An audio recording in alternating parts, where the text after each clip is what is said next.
this episode, why do so many students fear the library? Touring the local library, touring the university library, using CD-ROM, the off-campus library, and a look forward to the cyberspatial super digital library of the future.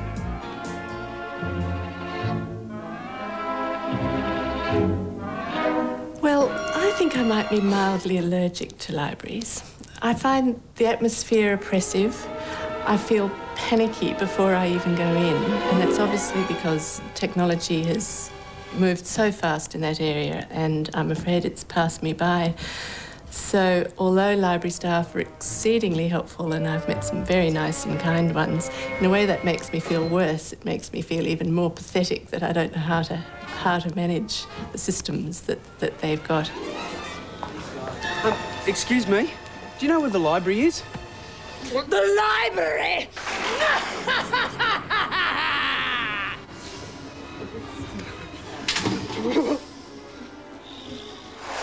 I can understand why students are scared of libraries, but and I think the important thing is to understand how busy librarians are. Their whole day is about providing information for a series of people who ask very, very confusing questions. Librarians love to provide information for people who are serious about getting information. That's my tip to students using a library. I think students' attitude towards libraries vary. It'll go from the library addict, and my favourite library addict was about 90 years old, and we used to literally have to pull her away from the computers because she loved finding information so much. But then, of course, we see students who will just look at the library, march in the door, see those masses and masses of books and those banks and banks of computers and think, this is not for me, and march out. Come in. However, our job actually is to get them back in again, and we do have, as well as masses of books and masses of computers, we also do have library staff there who seriously actually quite like telling and teaching people how to use libraries. Libraries come in all shapes and sizes, from the vast state library to the small local library. What's common among all libraries, however, is a wealth of information and a willingness to share it.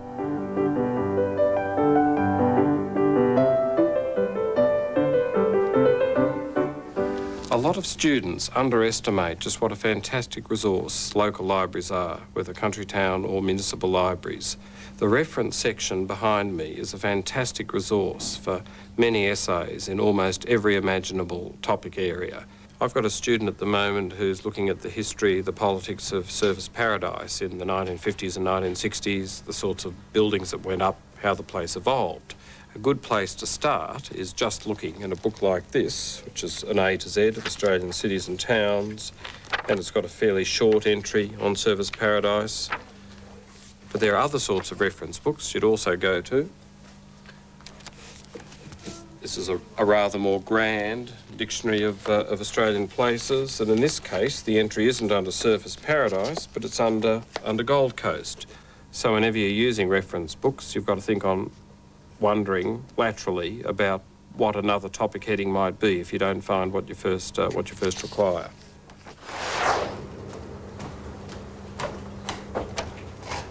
Hi. Hello. I'm doing an assignment on tourism, and I was wondering if you could show me where your reference section is, please. Yes, I'll show you where the reference books are. They're this way. Thanks. We have some books here. What aspect of tourism are you interested in? I'm looking at Australian tourism. Right, I'll show you some books you might be interested in. Great. And leave them here. Okay. There's one. Good. This is another good one. Mm-hmm. And you could start with that one too. Right. You've got a good range of books here.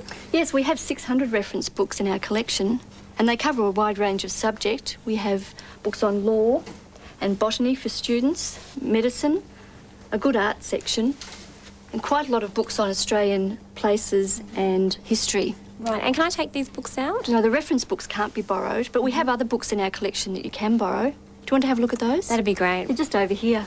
When you're looking at anything, you have to work out what information you're actually looking for to start with, and I think you've got to know where you want to end up with that information as well. I think it's just, you'll always have too much information, but I think you have to get to that too much to be able to then eliminate what you definitely don't want. So you have to analyse the information you've got and take it from that. Along here we have the books on tourism and Australian history that you can borrow. Right. Now, how do all the codes work along here? The call numbers are actually subject numbers. For Right. instance, we have 994. Any book with 994 is a general book on Australian history. Right. And then they're broken down by specific periods. So 04 is the Federation period, if that's what you're Right. looking for. I've always wondered how they worked. And are they the same in all libraries? There's most libraries use a similar system, and this one's called the Dewey Decimal System. Would it be okay if you showed me how to use the computer now? Yes, okay.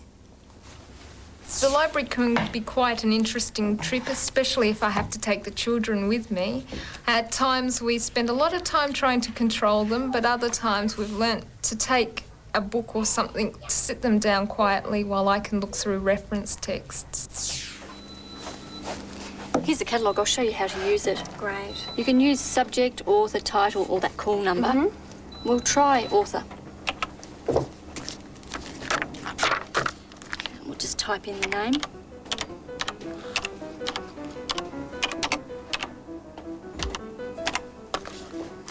And see what comes up. It says we have 15 titles by this author. See if we can find one. There we are, and this is the book that we've got here. And the Great. call number. So you just use that call number and look for the book on the shelf. If I do need more fact books that are available within the library, where should I look? Probably the best place is to go to a university library, and there are university libraries in suburbs and in the city. And the State Library has a huge selection of books too. Thank you very much for your help. You're welcome. Thanks. I think you always go too far with research. You always get a lot of information, and then again, you've got to go through it and work out what you've got. But basically, if you know generally what you're looking for, you've got to... Every step I always sort of say, OK, have I answered the question yet, or what else do I need to know about this topic before I can write an essay on it or give my summary of it.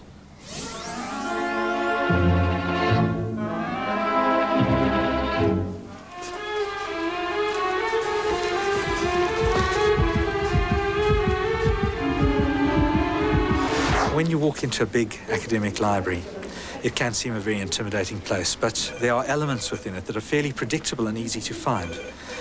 Usually within direct sight of the entrance, you'll see the information desk. You'll find photocopying facilities, usually near the entrance as well.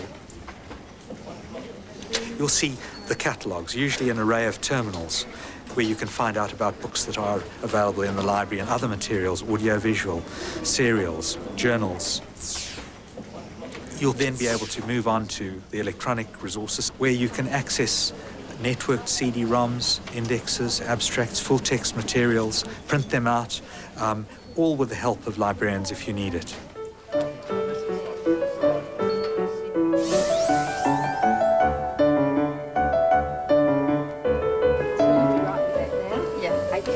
Hi. Hi. I was wondering if you can help me access some information to hotel marketing strategies. Sure, yeah, come this way.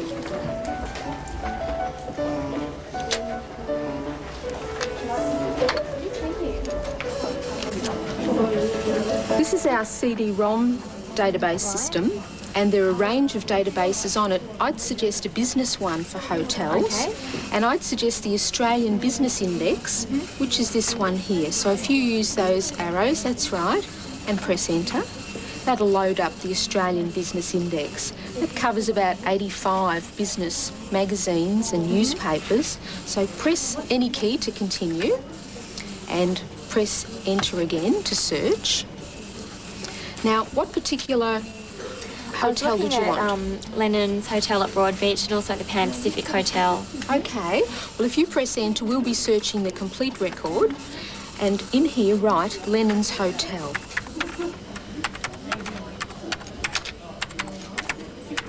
Press enter. Okay, that's telling you that it's found 10 articles on the Lennon's Hotel, and you can press enter to get a summary display. Now that will list the titles of the articles on the Lennon's Hotel. And if any there look good, highlight them and press enter. And then press enter to get more detail.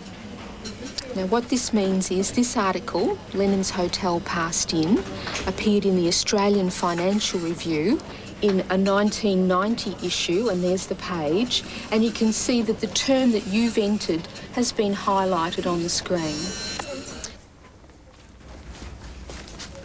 Thanks to CD-ROMs, libraries can now pack even more information into even smaller spaces. And thanks to the computer, you can find that information even more quickly. But however fast the access and however fast the retrieval, remember, information is only useful if it's the information you want. I think with libraries, what you really have to do is have a definite plan about what you want to go and research, and even have worked out what might go wrong in the library before you get there, and have alternative ways of going about things, and have a number of things to do there. Don't just go in and expect to find a book there. Have a number of, you know, other options that you can explore.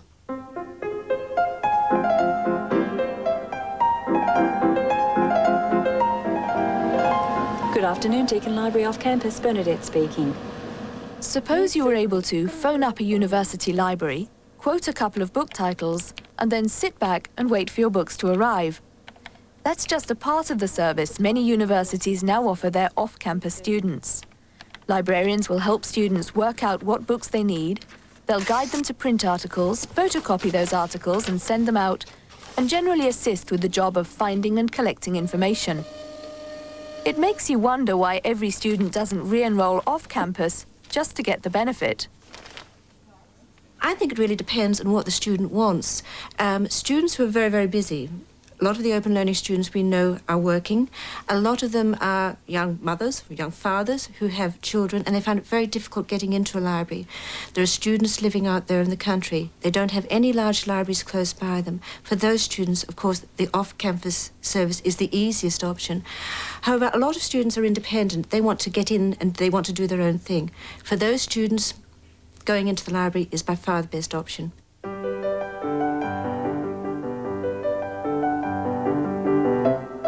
In the library of the future, getting what you want, when you want, will become ever easier. With advancing technology, the old nightmare of fighting the system to get the books you need will be a thing of the past. Many people will be accessing their libraries through the electronic superhighway, or at least electronic laneways that come to wherever they are, their offices, their houses, their classrooms, their laboratories. And depending on where you are and who you are and what you're trying to access, different quantities and quality of material will come through. There'll be a lot of interaction with machines, in the sense of machines helping you to find what you need and delivering these things to you. We're looking at putting the heavily used reference books, all those prescribed readings, into an electronic format. So instead of the student having to come into the library and borrow the book, or asking a librarian to send the book out, in the future, we're talking near future, the student will be able to just tap into their computer and here comes chapter 1. But I think that it's a fair bet that libraries as places with people in them, where human beings called librarians or teacher librarians interact with people called students and researchers, will continue far into the future.